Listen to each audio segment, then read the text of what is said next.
There's something I've learned after spending decades studying success and working with thousands of people from every walk of life. And it's this: victory never begins where you think it does. Most people believe that winning starts with action, with doing, with moving forward. But that's not where victory truly begins. Victory begins in the most powerful place you'll ever discover, a place that's been with you since the day you were born. Yet most people never fully harness its incredible potential. Victory begins in your mind, in that sacred space between your ears, where thoughts become beliefs. Beliefs become convictions, and convictions become the unstoppable force that transforms dreams into reality. Let me ask you something that might change everything for you today. What belief about yourself have you been carrying that's been holding you back from the success you truly deserve? Think about it for a moment. Is there something you've been telling yourself you can't do, can't achieve, can't become? I want you to take a moment right now and share your answer in the comments below, because when you write it down and share it, you take the first step toward breaking free from its grip.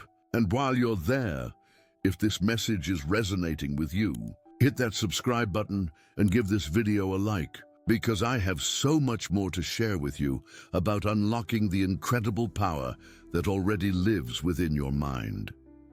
You see, the battlefield of success isn't in the marketplace, in the classroom, or even in the gym. The real battlefield is in your mind, and most people are losing that battle before they even step onto the field of action. They're carrying around beliefs that were never theirs to begin with, limitations that were handed down to them by well-meaning parents, teachers, or friends who themselves had never learned this fundamental truth about human potential. I remember working with a client named Michael, a brilliant engineer in his 40s who came to me completely frustrated. He had all the technical skills, all the experience, all the credentials you could imagine, but he kept getting passed over for promotions. Every time an opportunity came up, he would sabotage himself. In meetings, he would downplay his contributions. When presenting his ideas, he would hedge and apologize before he even began speaking. The problem wasn't his competence. The problem was his mindset. During our first session, I asked Michael to tell me about his earliest memories of being evaluated or judged. His eyes filled with tears as he remembered his father, a hard-working man who loved him deeply, but who had repeatedly told him, "Don't get too big for your britches, son. Humble people don't rock the boat." This single belief, planted in childhood and reinforced over decades, had become the invisible ceiling over Michael's career. But here's what's beautiful about the human mind. It's never too late to plant new seeds. Within 6 months of changing his internal dialogue from "I don't deserve to stand out" to "My unique contribution adds tremendous value," Michael received not 1, but 2 promotion offers. The same man, the same skills, the same workplace, but an entirely transformed mindset that created an entirely transformed reality. This is the power I'm talking about. This is why I say that your mind is like a garden. Every thought you think is a seed you're planting. Every belief you hold is a crop you're cultivating. And just like any garden, you will harvest exactly what you plant. Plant thoughts of limitation, and you'll harvest a life of limitation. Plant thoughts of possibility, and you'll harvest a life of extraordinary achievement. The challenge is that most people are unconscious gardeners. They're planting seeds without even realizing it. They wake up in the morning and immediately start watering the weeds of doubt, fear, and negative expectation. They tell themselves this is just another day, or I hope nothing goes wrong, or I'm not sure I can handle this. Each of these thoughts is a seed of limitation, and when you plant enough of them, you create a harvest of mediocrity.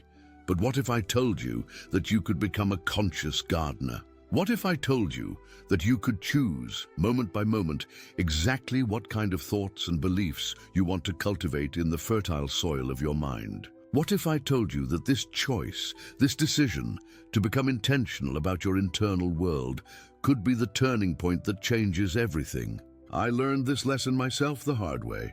When I was starting out in business, I had every reason to fail. I came from a working-class background, had no connections, no advanced degree, no startup capital. But what I did have was a growing awareness that my thoughts were creating my reality, and if I wanted to change my reality, I had to change my thoughts. I started each day by deliberately planting seeds of possibility. Instead of waking up worried about what might go wrong, I would spend the first 10 minutes of each day visualizing what could go right. Instead of focusing on what I lacked, I would focus on what I was learning and how I was growing. Instead of seeing obstacles as evidence that I wasn't meant to succeed, I began seeing them as opportunities to develop the strength and skills I would need for the success that was coming. This wasn't just positive thinking. This was strategic thinking. This was understanding that your mind is the control center of your life, and whatever you consistently focus on expands in your experience. When you focus on problems, problems multiply. When you focus on solutions, solutions appear. When you focus on lack, you experience more lack. When you focus on abundance and opportunity begin showing up everywhere you look. Let me share another story that perfectly illustrates this principle. I once worked with a woman named Sarah who had been trying to start her own consulting business for over 3 years. She had the knowledge, she had the experience, she had even developed a comprehensive business plan. But every time she got close to launching, something would go wrong. A potential client would back out, a partnership would fall through, or she would find some excuse to postpone her launch date. When we dug deeper, we discovered that Sarah had a deep-seated belief that successful people were somehow different from her. She believed that entrepreneurs were born, not made. She believed that she didn't have what it took to build something significant. These beliefs were like invisible chains, holding her back from the success she desperately wanted. The breakthrough came when Sarah realized that she had been unconsciously collecting evidence to support her limiting beliefs. Every setback became proof that she wasn't meant to succeed. Every successful entrepreneur she met became evidence that success belonged to other people. She was literally programming her mind for failure while consciously working toward success. Once Sarah understood this pattern, everything changed. She began consciously collecting evidence of her capability instead of her limitations. She celebrated every small win, every skill she developed, every obstacle she overcame. She began studying successful entrepreneurs not as evidence of her inadequacy, but as models for what was possible. Within 8 months, her consulting business was not only launched, but thriving beyond her original projections. This is what happens when you align your conscious goals with your unconscious beliefs. This is what happens when you stop fighting against yourself and start fighting for yourself. This is what happens when you realize that the most important conversation you'll ever have is the conversation you have with yourself. But here's what most people don't understand about this inner conversation. It's happening whether you're aware of it or not. Right now, as you're reading these words, there's a voice in your head that's either supporting you or sabotaging you. It's either telling you that this information could change your life, or it's telling you that you've heard this all before and nothing ever really changes for you. It's either encouraging you to take action on what you're learning, or it's giving you excuses for why this won't work in your particular situation. The question is not whether you have this inner voice. The question is whether you're going to take control of it or let it control you. The question is whether you're going to become the director of your mental movie or remain a passive observer of whatever happens to be playing. I want you to try something right now. I want you to listen to that voice in your head for just a moment. What is it saying about this conversation we're having? What is it saying about your potential for change? What is it saying about your ability to create the life you truly want? Just notice it without judgment. Simply observe. Now here's the remarkable thing. The moment you become aware of that voice, you automatically gain power over it. The moment you realize you can observe your thoughts, you discover that you are not your thoughts. You are the thinker of your thoughts, and as the thinker, you can choose what to think. This might sound simple, but it's one of the most profound realizations any human being can have. Most people live their entire lives as prisoners of their own thinking, never realizing that they hold the key to their own cell. They think that their thoughts just happen to them, like weather patterns they have no control over. But the truth is, you have more control over your thoughts than you have over anything else in your life. Let me tell you about David, a salesman who came to me because he was terrified of rejection. Every time he had to make a cold call or approach a new prospect, his heart would race. His palms would sweat, and his mind would flood with images of rejection and failure. He was competent at his job, but his fear of rejection was keeping him trapped in mediocrity. The problem wasn't that David was afraid of rejection. The problem was that he had no awareness that he was creating his own fear through his mental pictures and internal dialogue. Before every sales call, he would unconsciously run a mental movie of everything going wrong. He would imagine the prospect hanging up on him, laughing at him, or treating him rudely. By the time he made the actual call, he had already experienced rejection multiple times in his imagination. Once David learned to take conscious control of his mental movies, everything changed. Instead of visualizing rejection, he began visualizing successful conversations. Instead of imagining worst-case scenarios, he began imagining best-case outcomes. Instead of asking himself, "What if they reject me?" he began asking himself, "What if they're exactly the right person who needs exactly what I have to offer?" Within 30 days, David's sales performance doubled. Within 90 days, he was the top performer in his company. The same skills, the same products, the same territory, but a completely transformed mindset that created completely transformed results. This is the power of becoming conscious about your unconscious programming. This is the power of taking control of the mental movies you play in your mind. This is the power of understanding that your imagination is not just for entertainment. It's the workshop where your future is being created right now.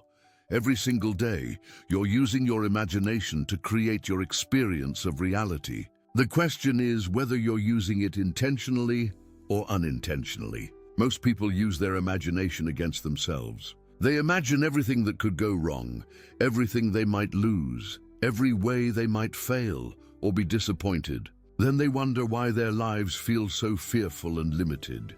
But successful people have learned to use their imagination as a tool for creating the future they want.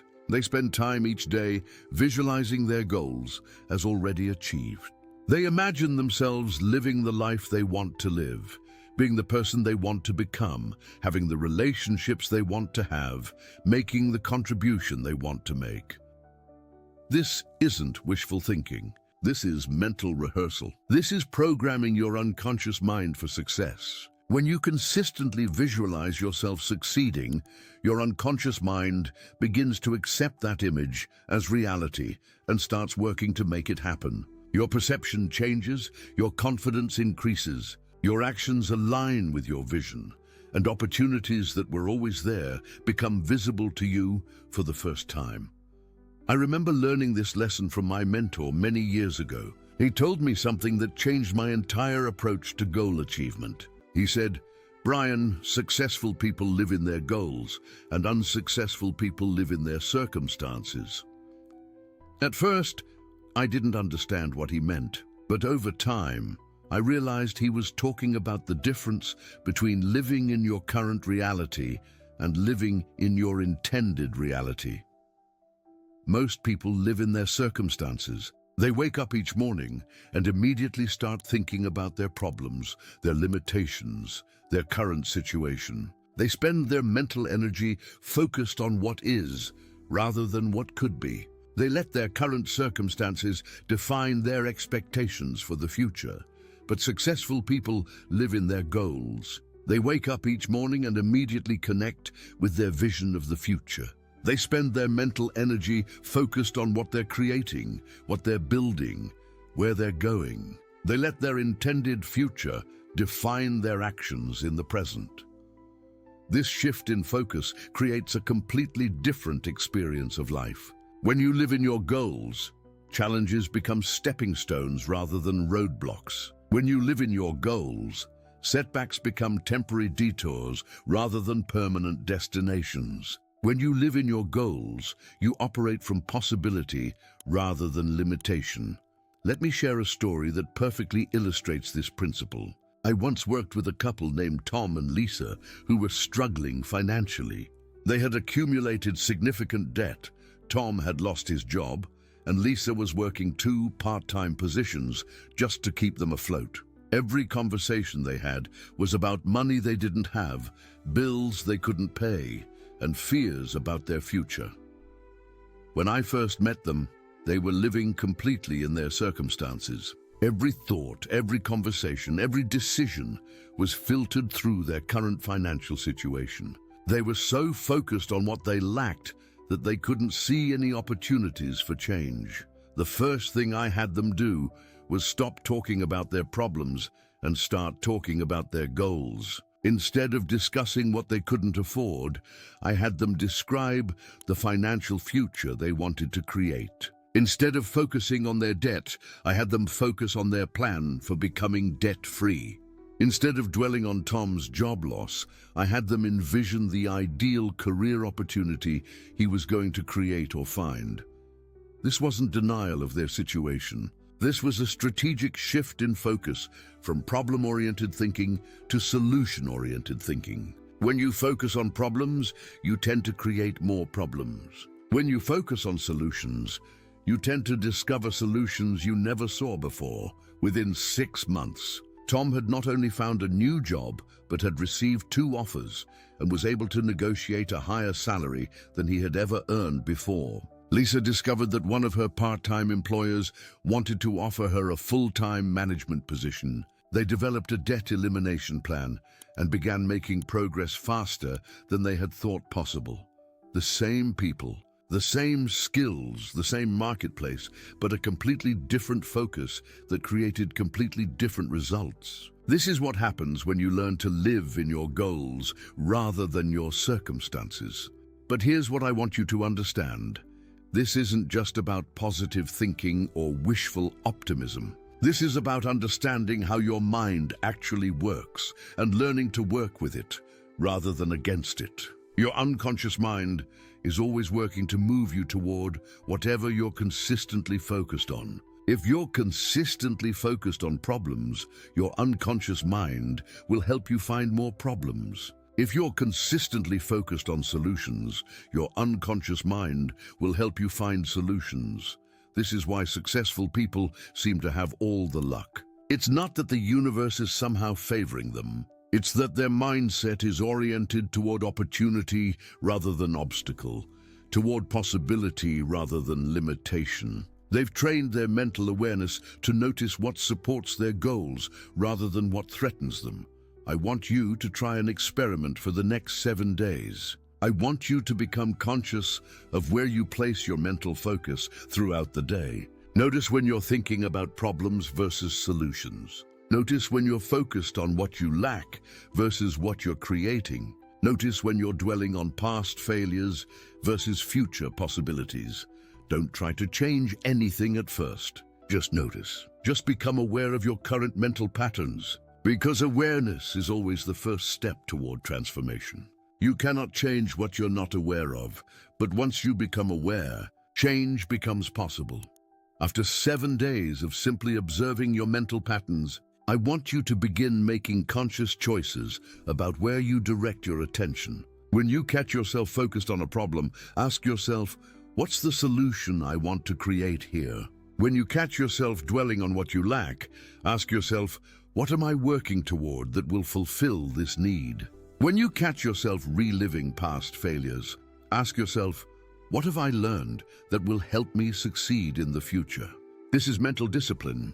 This is what I call success conditioning. This is the practice of consciously programming your mind for the results you want to achieve, rather than unconsciously programming it for more of what you don't want. Let me tell you about Maria, a single mother who came to me because she felt stuck in a cycle of limitation. She was working in a job she didn't enjoy, barely making enough to support herself and her daughter, feeling like she had no options for creating something better. She had dreams of starting her own business, but every time she thought about it, she would immediately think of all the reasons why it wouldn't work. Maria had fallen into what I call the evidence trap. She was so focused on collecting evidence of why she couldn't succeed that she never looked for evidence of why she could. She would see other single mothers struggling and think, "See, it's impossible to get ahead in my situation." She would hear about business failures and think, "See, entrepreneurship is too risky for someone like me."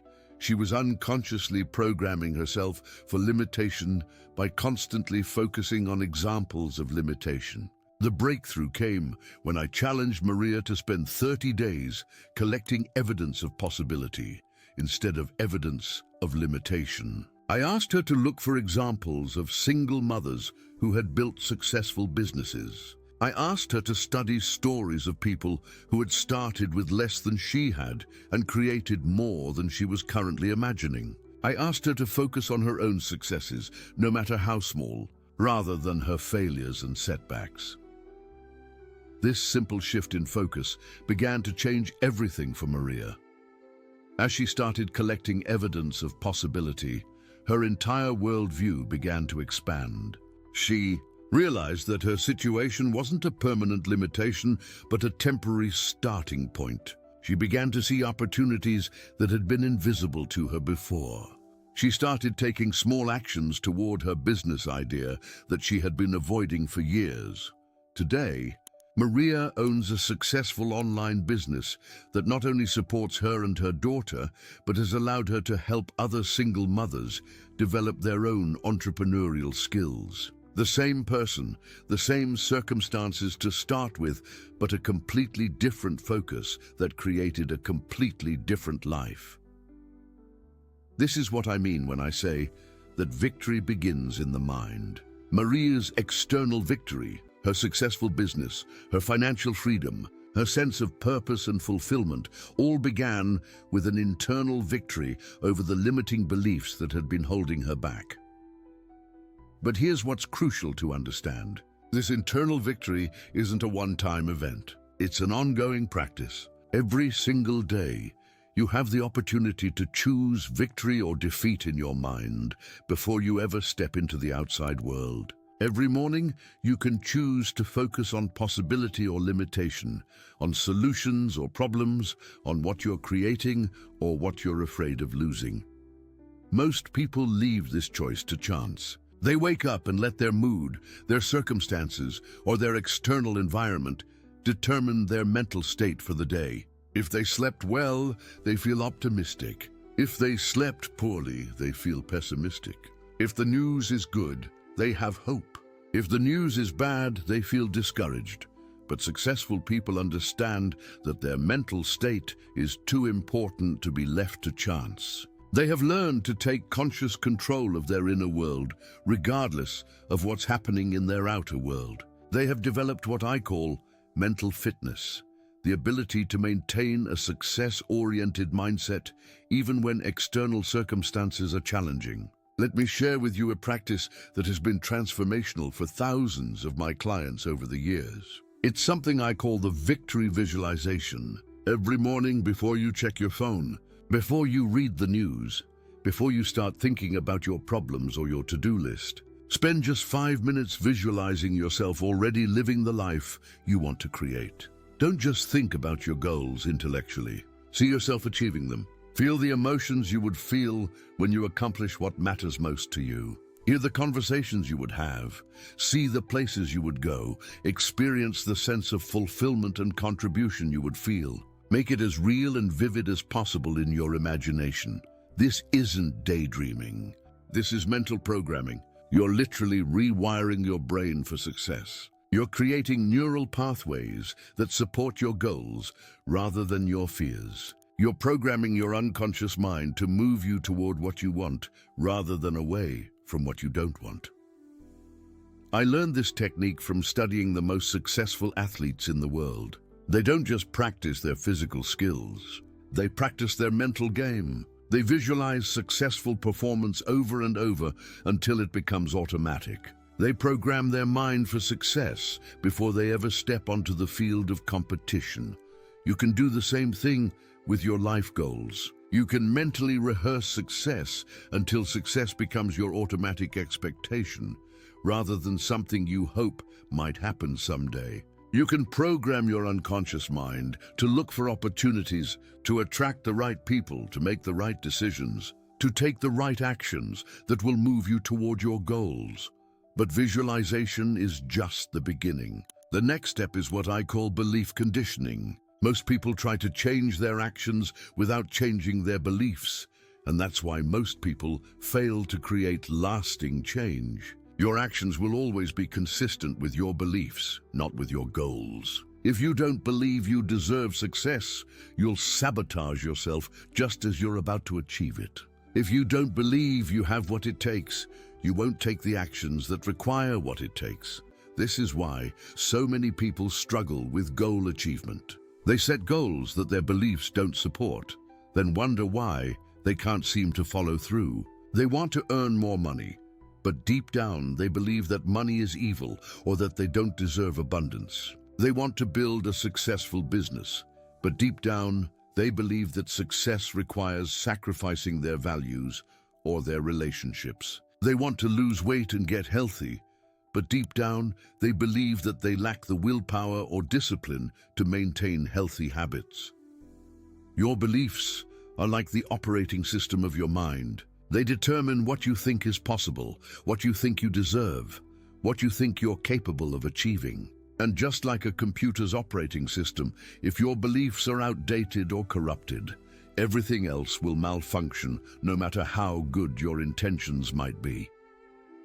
The good news is that beliefs can be changed. The limiting beliefs that are holding you back today were installed in your mind through repetition and emotional intensity. And they can be replaced with empowering beliefs through the same process, repetition and emotional intensity. Let me tell you about Robert, a talented architect who had been stuck at the same income level for over 5 years. He was competent at his job, well liked by his clients, and had all the technical skills necessary for success. But he couldn't seem to break through to the next level of achievement and income.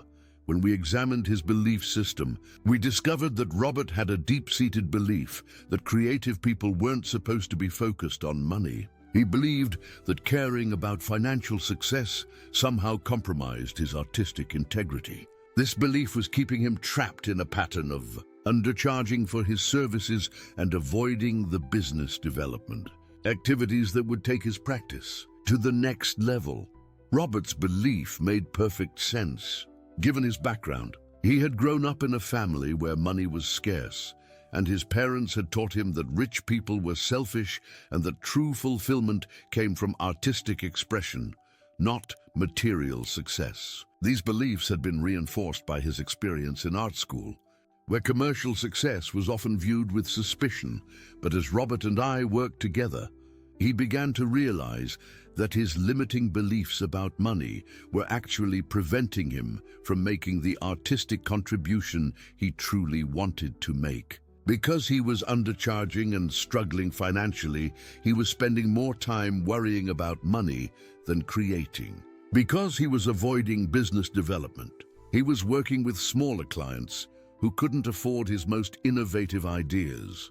Robert began to develop new beliefs that supported both his creative values and his financial goals. Instead of believing that money corrupted creativity, he began to believe that financial success gave him more freedom to be creative. Instead of believing that business development was somehow beneath him, he began to believe that marketing his services was actually a form of service to the clients who needed his unique talents. As Robert's beliefs changed, his actions changed automatically. He began charging fees that reflected the true value of his services. He began actively marketing to the kind of clients who could afford his most ambitious projects. He began thinking of himself not just as an artist, but as an entrepreneur who was building something significant. Within 2 years, Robert's income had tripled, but more importantly, he was doing the most creatively fulfilling work of his career. He had learned that success in the outer world requires alignment between your goals and your beliefs, between what you want to achieve and what you think you deserve to achieve. This is the power of belief conditioning. When you change your beliefs, you change your automatic responses. When you change your automatic responses, you change your results. When you change your results, you change your life. But how do you actually change a belief? How do you reprogram something that feels so fundamental to who you are? The answer is through a process I call evidence stacking. Most limiting beliefs are supported by selective evidence. You've unconsciously collected experiences that seem to prove your belief is true while ignoring experiences that contradict it. For example, if you believe you're not good with money, you probably remember every financial mistake you've ever made while forgetting every good financial decision you've made. If you believe you're not a leader, you probably remember every time you felt uncomfortable in a leadership role while forgetting every time someone looked to you for guidance or followed your example. To change a limiting belief, you need to consciously collect evidence that contradicts it. You need to go on a treasure hunt for experiences, skills, and qualities that prove your new belief is true. You need to stack up so much evidence for your empowering belief that your old limiting belief becomes impossible to maintain. Let me give you a practical example. Let's say you have a belief that you're not good at public speaking. This belief is probably supported by evidence like the time you were nervous during a presentation, or the time you stumbled over your words, or the time you felt uncomfortable being the center of attention. To change this belief, you would begin collecting evidence that you are or can become a confident, effective speaker.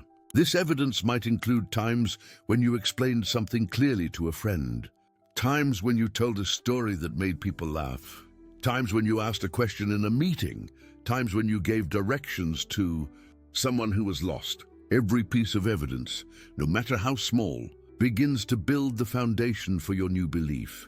As you continue to collect evidence and take small actions that reinforce your new belief, something magical happens. Your old belief begins to weaken while your new belief begins to strengthen. You start looking for opportunities to speak rather than avoiding them. You start feeling more confident in communication situations. You start getting better results, which creates even more evidence for your new belief.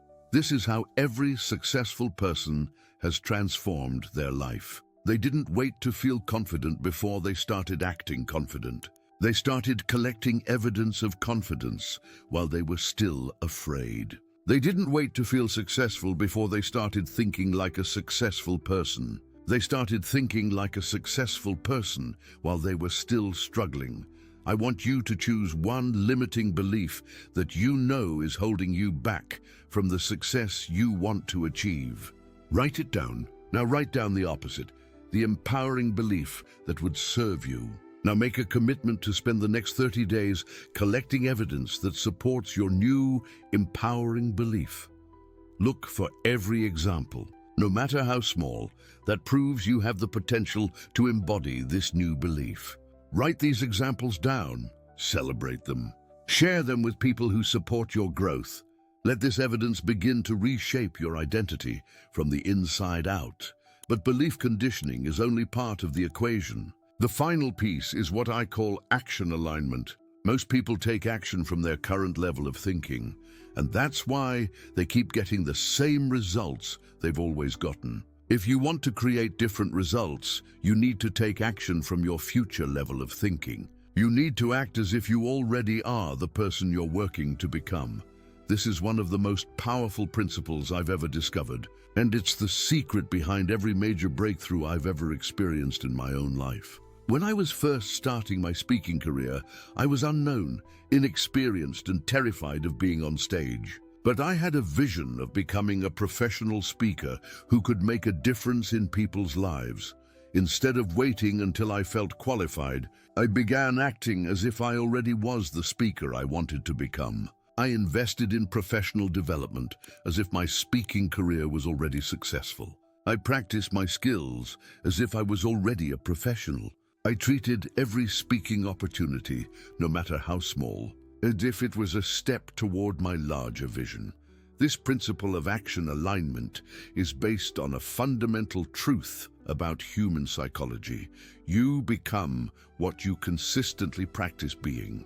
If you want to become confident, you need to practice being confident even when you don't feel confident yet. If you want to become successful, you need to practice thinking and acting like a successful person even while you're still building your success. Let me tell you about Jennifer, a marketing professional who dreamed of starting her own agency but felt trapped in her corporate job. She had the skills and experience necessary to succeed on her own, but she was paralyzed by fear and uncertainty. She kept waiting to feel ready, to have enough money saved, to have all the answers figured out before she made the leap. The breakthrough came when Jennifer started acting as if she was already an entrepreneur while she was still employed. She began developing systems and processes as if she was running her own agency. She started building relationships as if she was already a business owner. She began thinking about problems and opportunities as if she had an ownership mindset rather than an employee mindset. This shift in how she was being began to change everything about how she was acting. She became more proactive at work, more strategic in her thinking, more valuable to her employer. She began attracting opportunities and connections that aligned with her entrepreneurial goals. She developed confidence and clarity that made the eventual transition to her own business feel natural rather than terrifying. When Jennifer finally did launch her agency, she was already operating at the level of thinking and being that made success inevitable. She had spent months practicing being an entrepreneur while she was still an employee. So when she became an entrepreneur officially, she already had the mindset and skills she needed to thrive. This is the power of action alignment. When you start being who you want to become before your external circumstances change, your external circumstances begin to change to match your internal transformation. When you start acting from your future self rather than your current self, you create a bridge between where you are and where you want to be.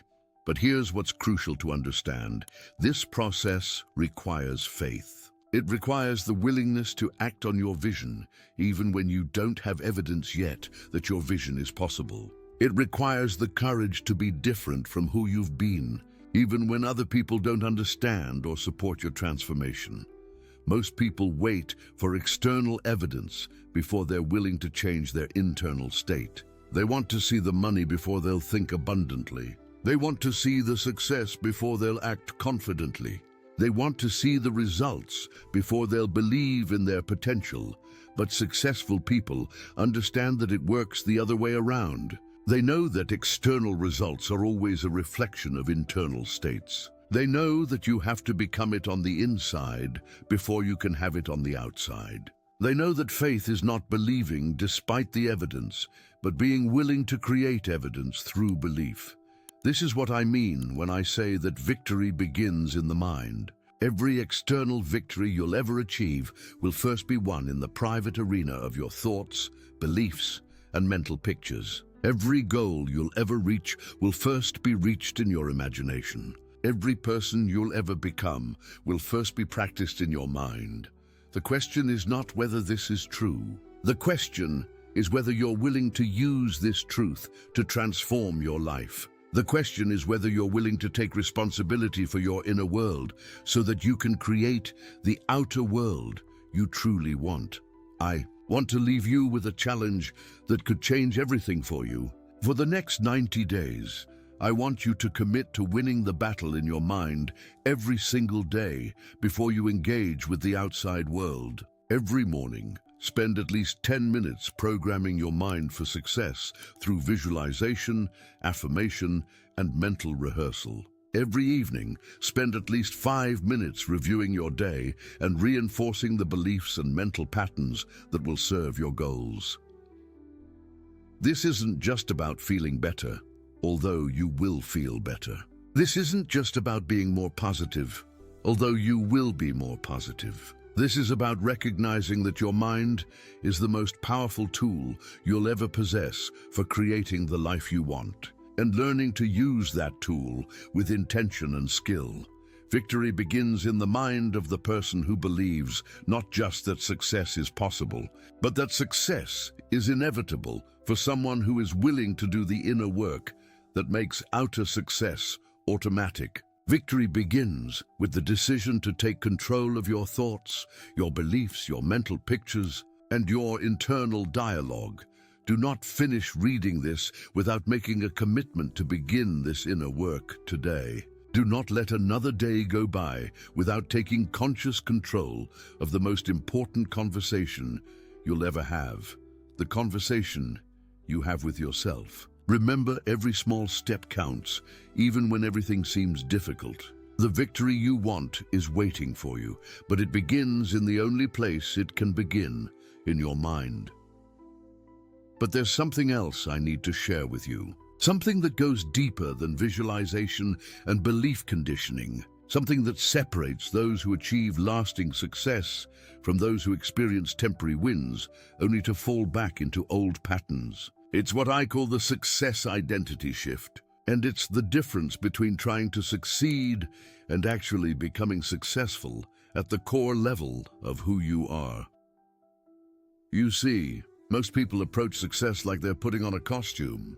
They try to act successful, think successful thoughts, and do successful things, but underneath it all, they're still the same person they've always been. They're essentially playing a role, and no matter how convincing the performance might be, deep down, they know they're pretending. This internal conflict between who they're trying to be and who they believe they really are creates what psychologists call cognitive dissonance. And it's the primary reason why most people sabotage themselves just as they're about to achieve their biggest breakthroughs.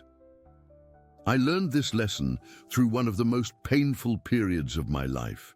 After several years of building my speaking and training business, I had achieved what most people would consider significant success. I was earning more money than I had ever imagined possible, speaking to large audiences around the world, and my programs were helping thousands of people improve their lives. By every external measure, I had made it, but something strange was happening. The more successful I became externally, the more anxious and insecure I felt internally. I kept waiting for someone to discover that I was a fraud, that I didn't really belong at this level of success, that it was all just a lucky accident that would eventually be exposed. I was living in constant fear that my success would be taken away, that I would lose everything I had worked so hard to build.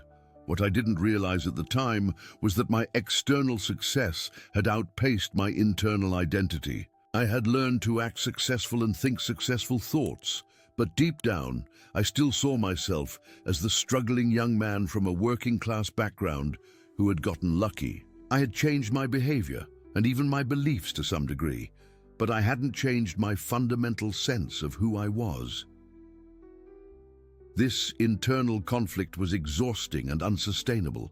I was spending enormous amounts of energy trying to maintain a level of performance that felt foreign to my core identity. I was like an actor who had landed the role of a lifetime, but was terrified that someone would discover he couldn't really act. The success I had worked so hard to achieve was becoming a prison rather than a liberation. The breakthrough came when I realized that lasting success requires more than changing what you do or even what you think. It requires changing who you are at the deepest level. It requires what I now call an identity shift, a fundamental transformation in how you see yourself and your place in the world. This identity shift doesn't happen overnight, and it's not something you can fake or force. It's a gradual process of aligning your internal sense of self with the external reality you're creating. It's about becoming the person on the inside who naturally and effortlessly creates the results you want on the outside. Let me tell you about Patricia, a brilliant woman who had built a successful consulting practice but was struggling with what she called the imposter syndrome. Despite having advanced degrees, years of experience, and a track record of delivering exceptional results for her clients, she constantly felt like she was fooling everyone and that it was only a matter of time before she would be exposed as incompetent. Patricia's problem wasn't a lack of skills or knowledge. Her problem was an identity that hadn't caught up with her achievements. She still saw herself as the uncertain graduate student she had been years earlier, not as the accomplished professional she had become. This identity gap was causing her to downplay her expertise, undercharge for her services, and constantly second-guess her own judgment.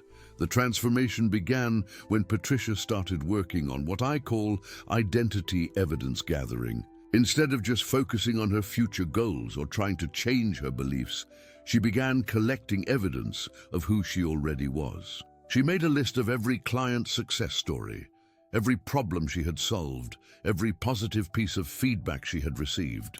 She documented her expertise, her experience, and her unique value proposition, not as things she was trying to become, but as things she already was. As Patricia continued this process, something remarkable happened. She began to see herself not as someone who was pretending to be successful, but as someone who actually was successful. Her identity began to align with her reality. The internal conflict that had been draining her energy disappeared, and she began operating from a place of authentic confidence rather than performed competence. Within 6 months, Patricia doubled her fees and was still turning away clients. She began speaking at industry conferences and was invited to join several prestigious advisory boards. The same person with the same skills, but an identity that finally matched her achievements. This is the power of the identity shift. But here's what's crucial to understand. Your identity is not fixed. It's not something you were born with that can never be changed. Your identity is simply a collection of beliefs about yourself that have been reinforced over time through repetition and emotional intensity. And just like any belief, your identity can be consciously and deliberately transformed. Most people's identities were formed unconsciously through childhood experiences, social conditioning, and past successes and failures. They never realized they had a choice in the matter. They accepted whatever identity was handed to them by their circumstances, their family, their culture, or their early experiences, and then spent the rest of their lives trying to live up to or live down to that identity. But successful people understand that identity is a choice. They understand that they can consciously craft an identity that serves their goals rather than limits them. They understand that who they are is not determined by where they came from, but by who they choose to become. This process begins with what I call identity design. Most people have never consciously considered who they want to be at the core level. They have goals about what they want to achieve, plans for what they want to do, but they've never given serious thought to who they want to become in the process of achieving those goals.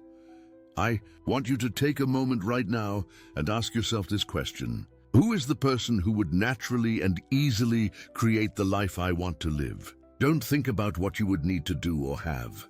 Think about who you would need to be.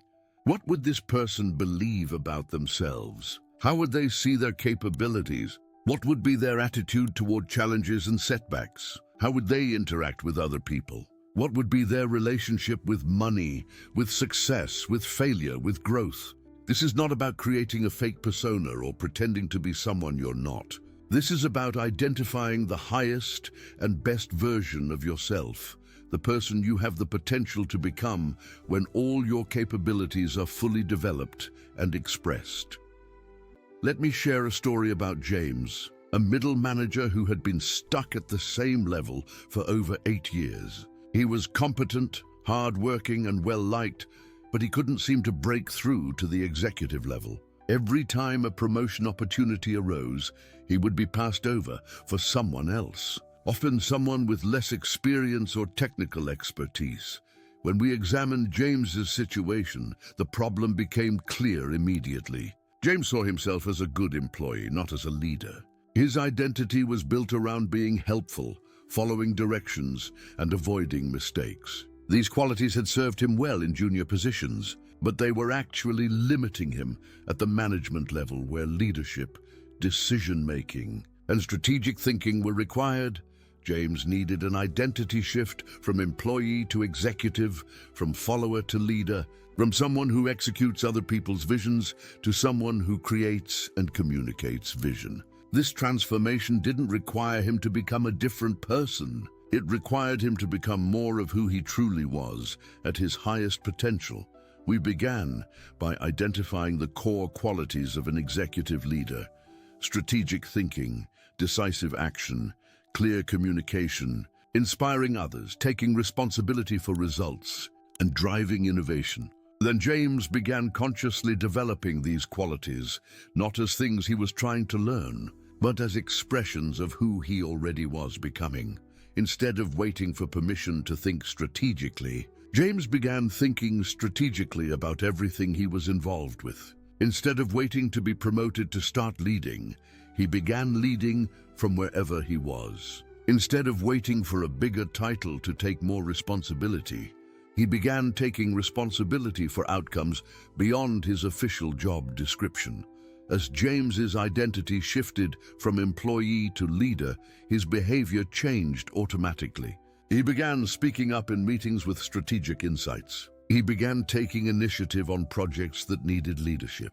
He began building relationships across the organization based on mutual value creation, rather than just getting his job done. Within 18 months, James was promoted to vice president, skipping the director level entirely. The same person with many of the same skills, but a completely transformed identity that created completely transformed results. This is the power of conscious identity design. When you choose who you want to be and begin living from that identity, everything else begins to align with that choice. Your decisions become easier because they're filtered through a clear sense of identity. Your goals become more achievable because they're supported by an identity that sees achieving them as natural and expected. Your confidence increases because you're not trying to be someone else. You're becoming more fully yourself. But identity transformation requires more than just deciding who you want to be. It requires what I call identity reinforcement, consistently acting, thinking, and making decisions from your new identity until it becomes automatic and natural. This is where most people fail in their personal transformation efforts. They try to change too much too fast, or they try to maintain their old identity while adding new behaviors. Neither approach works because identity change is fundamentally different from behavior change. Behavior change is about doing different things. Identity change is about being a different person who naturally does different things. The key is to start small, but be consistent. Choose one aspect of your desired identity and begin living from that aspect every single day. If you want to develop an identity as a leader, start making one leadership decision every day, even if it's just deciding what your team should focus on or how to solve a problem more effectively. If you want to develop an identity as an entrepreneur, start making one entrepreneurial decision every day, even if you're still employed, perhaps researching a market opportunity or developing a skill that would be valuable in business. The power is in the consistency, not in the magnitude of the action. Every time you act from your new identity, you strengthen the neural pathways that support that identity. Every time you make decisions based on who you're becoming rather than who you've been, you reinforce the transformation that's taking place at the deepest level of your being. I want to share another story that perfectly illustrates this principle. Caroline was a talented accountant who dreamed of becoming a financial advisor. but she was paralyzed by the fear that she didn't have the sales skills or the personality to succeed in that role. She'd been thinking about making the transition for over 3 years, but kept finding reasons to postpone it. The breakthrough came when Caroline stopped trying to develop sales skills and started developing an advisor identity. Instead of seeing herself as an accountant who was trying to learn to sell, she began seeing herself as a trusted advisor who happened to be currently working in accounting. This identity shift changed everything about how Caroline approached her current job and her future goals. Instead of just processing financial information, she began looking for opportunities to provide strategic advice to her clients. Instead of just completing tasks, she began building relationships based on trust and value creation. Instead of waiting until she changed careers to start being an advisor, she began being an advisor in her current role. As Caroline's identity shifted, her confidence grew naturally. She wasn't trying to become someone different. She was expressing who she was, becoming more fully. When she finally did make the transition to financial advising, she already had the mindset, the relationship skills, and the confidence she needed to succeed. Her first year in the new role exceeded her income projections by over 40%. This is what happens when you align your identity with your goals, rather than trying to achieve goals that conflict with your identity. This is what happens when you focus on becoming the person who would naturally create the results you want, rather than trying to force results through willpower and effort alone. But here's something most people don't understand about identity transformation. It's not just about changing how you see yourself. It's also about changing how you see the world around you. Your identity acts like a filter that determines what you notice, what you pay attention to, what opportunities you see, and what possibilities you consider. When you have an employee identity, you notice problems and wait for someone else to solve them.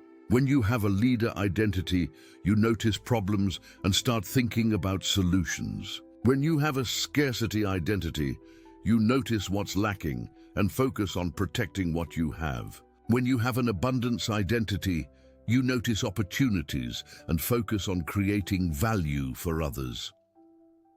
This shift in perception is one of the most powerful aspects of identity transformation. When you change who you are, you literally change the world you live in.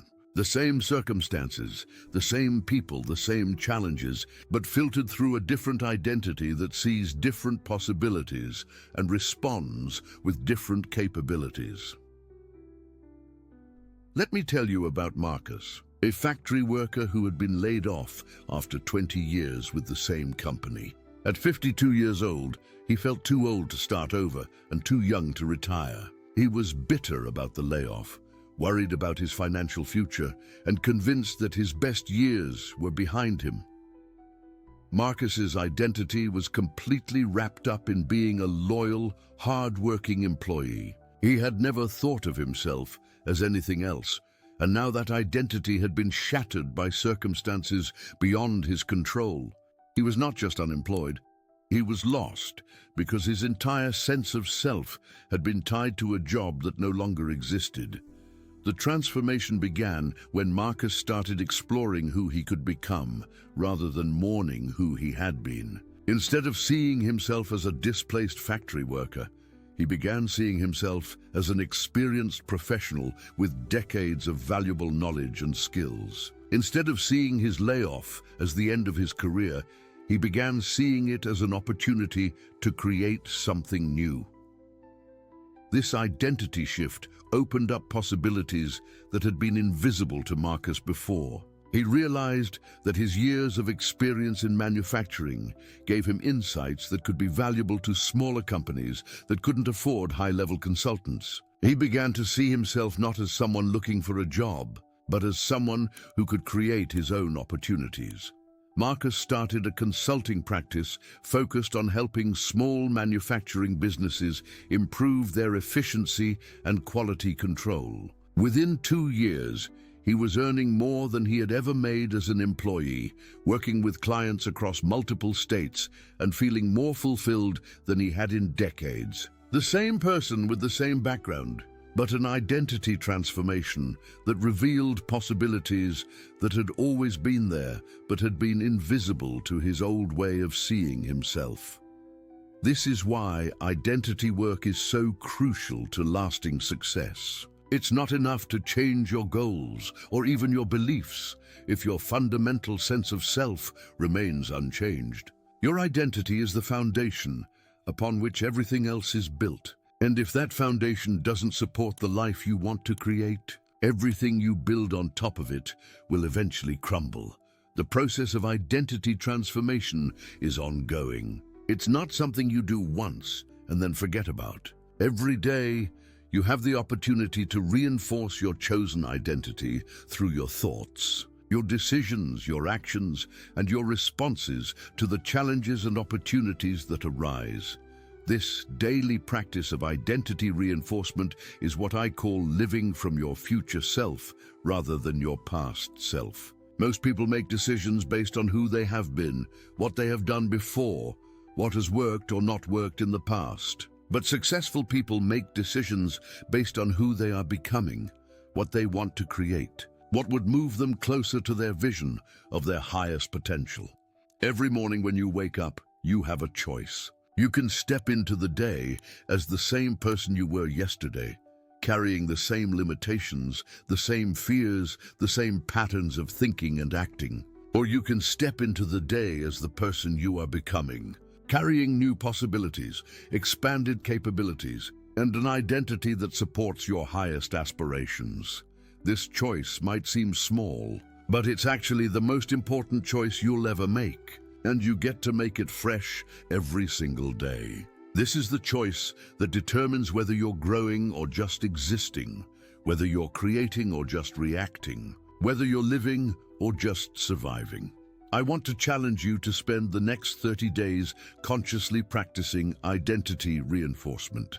Every morning, before you check your phone or start thinking about your problems, spend 5 minutes connecting with who you are becoming. Ask yourself, who am I today? What would the highest version of myself do in this situation? How would the person I am becoming respond to this challenge or opportunity?